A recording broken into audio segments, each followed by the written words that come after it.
News 3 starts now. A program helping students meet their academic needs now in danger. Good afternoon, and thank you so much for joining us. I'm Latoya Silman. Summer acceleration has been provided to Clark County students since they returned home from at-home learning during the pandemic, but the federal funding is now going to run out. So, Crisis in the Classroom investigative reporter Tiffany Lane joining us now, looking into what this means for your child. Tiffany? Yeah, Latoya, a lot of people rave about this program. Summer acceleration has been free to all Clark County students for the last 3 summers. Millions of federal COVID relief dollars have been funding the program to accelerate students' academic and behavioral development. But now the question is, how and will the district pay for it in the future? According to an October report from the Clark County School District, about $74 million in federal relief dollars has been budgeted for summer programming. Right now, the report shows the funds will support summer 2023 and possibly summer 2024 acceleration. But what happens afterwards? That is the big question, right? High schooler Carson Seiler says the program has been a big help and hopes her siblings and other students do not miss out on the opportunity in the future. At the very beginning of acceleration, like the first year that it came out, it did help a lot because I was really behind in a lot of my classes, and summer acceleration helped me retake some of those credits at school, and that helped me boost my grade a whole lot. Now, there are some questions we have reached out to the district about. Will the district be continuing this program after those federal dollars are gone? And where could that money come from? Yeah, it seems like they do have a little bit of time since this summer's covered, possibly next summer. So I know you talked to some other people who say they actually have been thinking about this too, and they have some ideas of their own. That's a great thing about going out in the community. A lot of people have a lot of good ideas. So one teacher actually spoke to me. She is a teacher in the summer acceleration program, and she gave her thoughts on how you can keep this program growing. So coming up tonight at 6, we'll have her response and also the response from the district. Yeah, can't deny there's a need there. Of course. All right, thanks so much, Tiffany. 3 candidates are under consideration to oversee Nevada's colleges and universities. Kate Marshall, Charles Ansell, and Lawrence Drake are finalists for the position of Nevada System of Higher Education Chancellor. This is according to the agenda for a search committee meeting scheduled for next week. The Board of Regents will meet with the Chancellor Search Committee tomorrow to discuss the 3 finalists, and if the committee makes a recommendation, the board will hold a special meeting next Friday to consider naming a new chancellor. 2 parents now under arrest, and they're accused of killing their 8-month-old who died from exposure to fentanyl and methamphetamine. Boulder City Police responded last November to a report of an unresponsive infant. The child later died at St. Rose Sienna Hospital.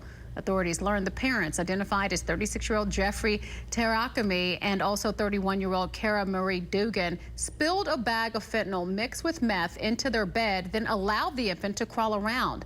Police arrested the couple on Friday. They're charged with second-degree murder. Preliminary hearing scheduled for July 18th.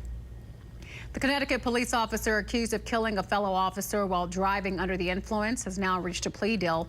Robert Rufaro pleaded guilty to DUI resulting in the death of 35-year-old Joshua Castellano. Ferraro was on a group vacation here in Las Vegas when he lost control of his car and then crashed near Decatur Boulevard and Spring Mountain Road. Castellano was ejected from that car and then later died from his injuries. They were not wearing their seatbelts at the time of the crash, and sentencing is scheduled for November 14.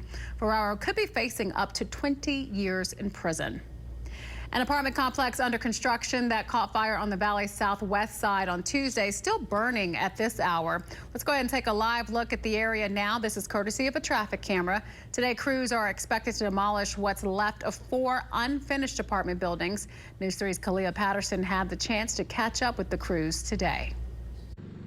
We spoke with the Clark County Fire Department, and they said in order to put this building out, they need special equipment to break the building down. But they said that equipment may not be here until tomorrow. So right now, crews are continuing to control the smoldering fires at the bottom of the building, and engines are still here to protect the clubhouse to the east of the building site. Crews are also trying to make sure the fires aren't spreading. And as for air quality, the Clark County Department of Environment says the air quality is forecast to become more moderate this afternoon and may reach levels considered unhealthy for sensitive groups for ozone.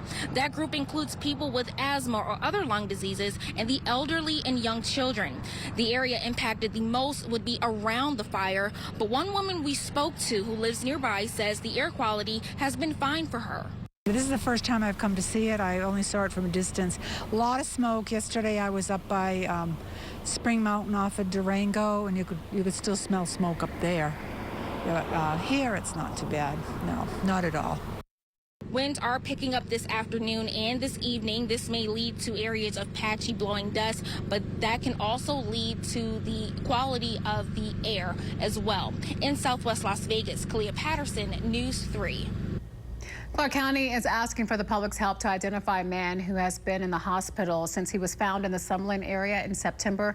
The county says the man was found on the ground near Faith Lutheran Church off of Town Center Drive on September 7th. Officials believe he suffered a medical episode and that he's homeless. He's unable to speak. Staff have been unable also to figure out who he is after trying to identify him through fingerprints and other means. Anyone with any information, contact the Public Guardian's Office. That number 702-455-4332. Some insane footage coming into our newsroom today from the Southwest Valley. You got to see it. It's from a commercial building camera, and you see that impact there. It shows a car driving into a local State Farm office.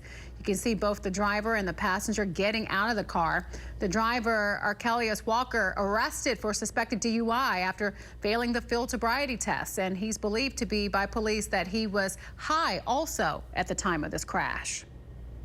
News 3, always your weather authority. Let's go ahead and bring in our chief meteorologist, Bill Bellis. We're looking at the forecast, and it has wind in it. It does. Nothing like what we had here, Latoya, on Monday when we had some gusts up around 50. I think 25, maybe 30-mile-an-hour wind gusts could be possible later on this evening, but it's always a good sign when we have all these cameras out there and they're not bouncing around. All right, time for some lifestyle weather here. If you're making your way downtown tonight here, it'll be warm if you're having dinner outside, but at least there's a nice breeze. We're looking at 94 at 5, about 90 by 7 p.m. Great hiking conditions. Make sure you're packing the extra water bottles if you're making your way out to Red Rock. Mid-80s there, breezy with southwest winds at about 10 to 20 miles an hour. Great afternoon to take the boat out on the lake, except for that wind, so we could get a little chop out there out on Lake Mead. Wave heights at about 1 to 2 feet. The water temperature, that'll get your attention at 70 degrees, at least the air temp out there at 102. A little bit warmer if you're heading further south to Lake Mojave, 103. Still looks to be a little choppy out there. Water temperature just 2 degrees warmer